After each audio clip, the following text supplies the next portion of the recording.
Me and my daughter, Anya, are from India. Our native language is Hindi. She's 11 years old now. Her father died when she was 5 and I immigrated to States because everyone was trying to get me remarried to a 60-year-old sleazebag. Because... Oh no. However will a woman live or raise a child alone? I started dating my now husband when Anya was 6. He had a 5-year-old son, Ben, 50% custody. Me, Anya, Ben, husband and Ben's mom get along really well. The kids were very well adjusted and they were genuinely happy when we got married. Whenever tensions arose, we dealt with them patiently. Let's just say after walking through the minefield of Indian family / drama, diffusing these toy bombs were very easy. Anya has a habit of talking in Hindi when she gets really excited. Sometimes, while talking to me, she starts talking in Hindi without even realizing it. This wasn't a problem. If she does that while others are around, I would remind her and she would revert back to English. Few months ago, Ben's mom passed away and he came to live with us full time. He has a room already and we put Ben into therapy immediately. A week ago, Ben walked in when me and Anya were cooking and we were talking in Hindi and he started crying. He told me he is feeling bad that he can't understand what we are saying. I hugged him and consoled him and assured him that we didn't do it to exclude him purposefully. And then Anya started crying and apologized. The whole thing was just heartbreaking. Since then, Anya has been making conscious efforts to talk only in English and I can tell that it puts Ben at ease. Yesterday, however, she was frustrated and started lamenting about schoolwork in Hindi to me. Me and Anya were in the living room and Ben and husband were in the kitchen and they heard it. Later that night, my husband told me how he thinks we must start thinking about giving punishments whenever she speaks in Hindi unconsciously until Ben starts feeling better. I was horrified at this suggestion. I have never pulled the "she is my daughter, not yours" card. But this is the hill I am willing to die on and use that card if necessary. Whether he likes it or not, it's her first language. Expecting her to always converse in her second language, even when she is feeling some extreme emotions, is just cruel. Especially after she is genuinely making an effort to make Ben feel more comfortable. It's almost like punishing for her heritage or for her being Indian. Of course, this is a huge point of conflict between me and my husband. I think it's unfair to do this to Anya, even temporarily. He thinks me and Anya are unnecessarily making feel Ben bad while he is mourning his mother, while we can try and prevent it. Both of us are conflicted here.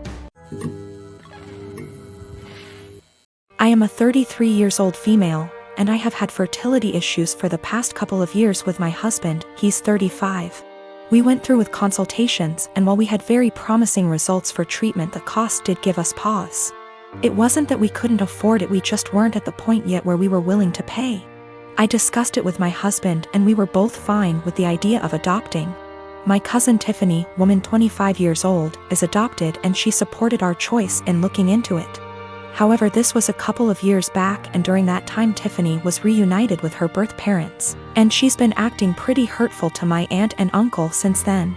She keeps making posts about how happy she is to know where she comes from and is happy about being reunited with her real family. She even talked about having her birth father walk her down the aisle as a chance to make up for lost time. Obviously my uncle was very hurt about this, but when he voiced it Tiffany got defensive. She called my uncle selfish, how this was about her and that he knew what he signed up for when raising someone else's kid. Before the pandemic Tiffany moved closer to where her bio mother lived so they could make up for lost time. And Tiffany kept making post after post about all the fun she was having meeting relatives.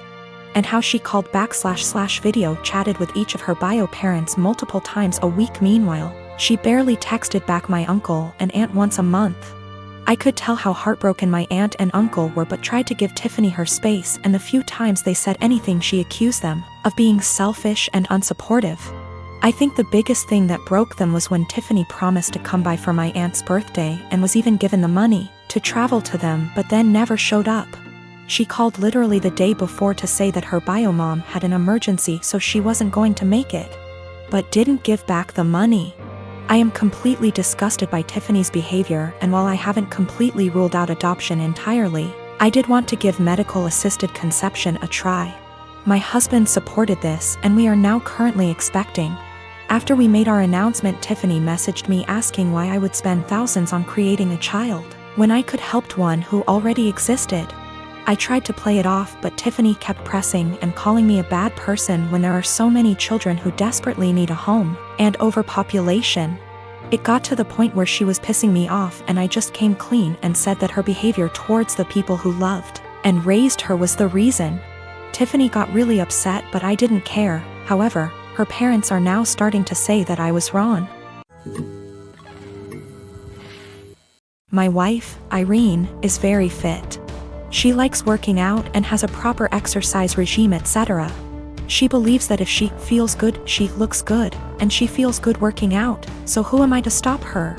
My brother, Will, spent the latter half of last year going through a messy divorce and now needs a place to stay. Though my brother and I aren't very close, I figured he would only stay with us for a couple weeks until he got back on his feet. Will is a typical gym rat. He's always on a very strict diet, always working out and bragging about his gains. I've worked out with him a few times and he's a little obnoxious.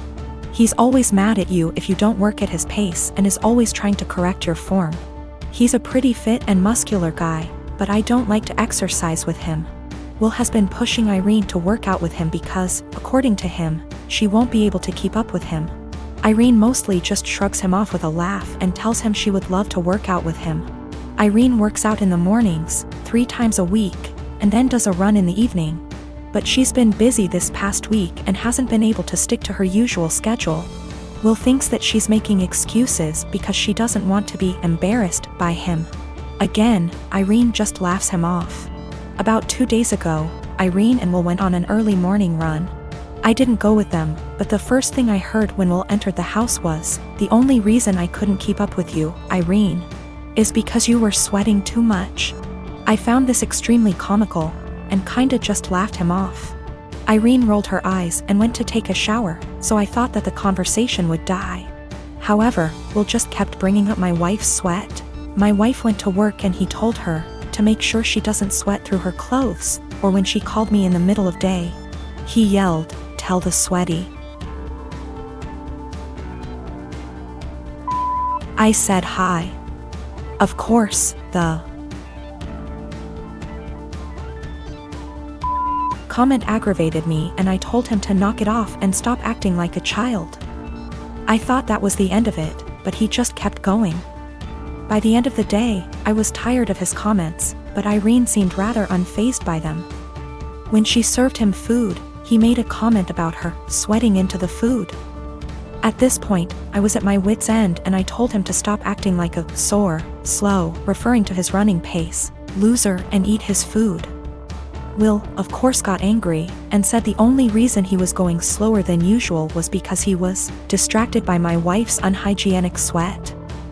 Irene looked a bit offended by this, and I told Will that I would kick him out if he made another comment like that. He's been super pissed ever since. I jokingly told this story to a mutual friend and they agreed with Will. Maybe I shouldn't be so harsh.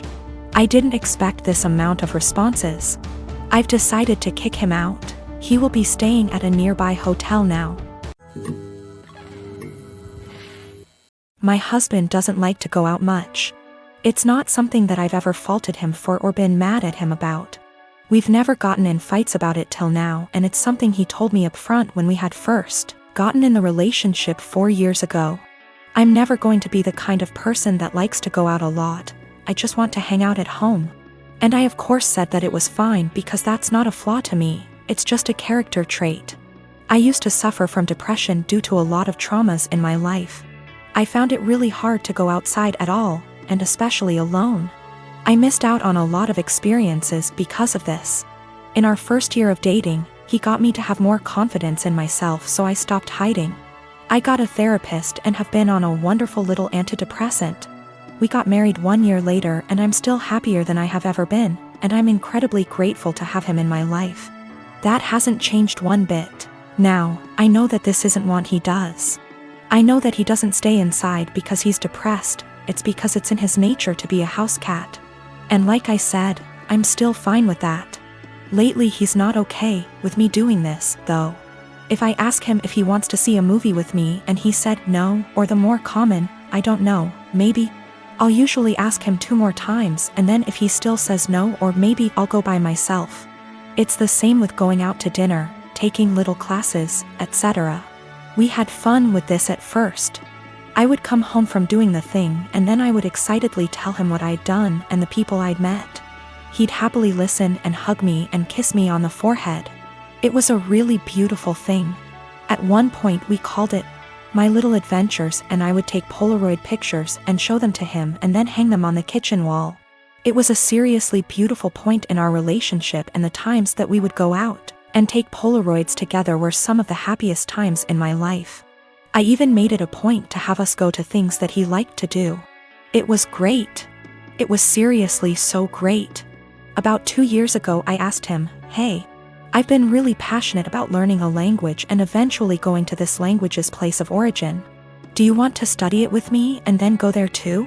And he said no to the language, but maybe to going with me. Cut to now, and I'm pretty good at this language. I decided about 4 months ago that I am going to this place. I asked he would still like to come with me, and he said no and got kind of upset that I had learned this language without him. "You're the one that's going to know anything. There's really no point in me going." I was kind of taken aback because during the process he was really supportive. I didn't really push it, but I apologized and went somewhere else to clear my head about things, and we were fine later on that day. I bought the tickets for me and my mother to go to the place about 4 weeks ago, and ever since then, things have been really tense. If I ask him to do minor things, like come to the grocery store with me, he gets a bit of an attitude. I can tell that he knows this is ridiculous though, because he'll say sorry almost immediately and be sad and quiet the rest of the time. I've tried to talk to him about what's bothering him, but he keeps either saying that it's nothing and he doesn't want to talk about it, or will tell me not to press it and then get mad and leave. I don't know what to do at this point. Our relationship has been so great, but I can feel things being strained. I can feel him kind of slipping away. I don't know what to do. I thought about buying him a ticket to the place anyway and surprising him, because I really would love it if he could go with me, and I know for a fact it's somewhere he's always been interested in. But I also don't want to force him, because I hate forcing people to do things. However, I also don't want to stop having these experiences for myself just because he doesn't want to. I've never faulted him for wanting to be at home, so why is he faulting me for wanting to be outside? I don't know how to talk to him or what to say. If I have to stop doing things, then I guess I will. But I also feel bad for having to stop, but it's not worth getting a divorce over or having things escalate that bad. I just don't know what to do or where to go from here. We had a bit of a long talk. I'm kind of a mix of exhausted, drained, and excited now. He said he feels like he's drowning in my success. I said I would learn a language, and I did it. I said I would lose 180 pounds, and I did it earlier in our relationship and got the skin surgery. I have a pretty stress-free job, and it's getting to him. He's been trying really hard to just be happy, but it's hard. He understands that it's wrong to feel this way, and between feeling guilty about it and feeling this way at all, it's just been taking its toll. He also has a skin condition that makes him feel cautious of going outside, especially in another country. I never thought this would be the problem, because he's always acted as though it's not a bother to him at all and he doesn't care. He's going to keep trying though, and to seek therapy independent of me, because he thinks that he also may really be suffering from depression. Now, I have to say that we do have communication problems. Our friendship, 2 years before dating, started off long distance in Antwerp, so we're still kind of better with text talking than out loud speaking. Sometimes we have a hard time saying when things are bothering us out loud. So we'll text it out and then read off of that text because we find it hard to verbalize, and sometimes we just take things harder than we should. We've agreed to go to marriage counseling, and we're making an appointment together tomorrow, so there are good things afoot. For more good news, he's agreed to go on vacation with me and my mother. I messed up in this, too. I like to think that hearing maybe or other apathetic answers instead of just yes or no didn't bother me, but it did. And sometimes, as some people pointed out, I would get kind of passive-aggressive about it. I'd ask him simply because it meant that I tried at times. I'm not proud of it, but it happened. I'm going to work on that more in myself as well.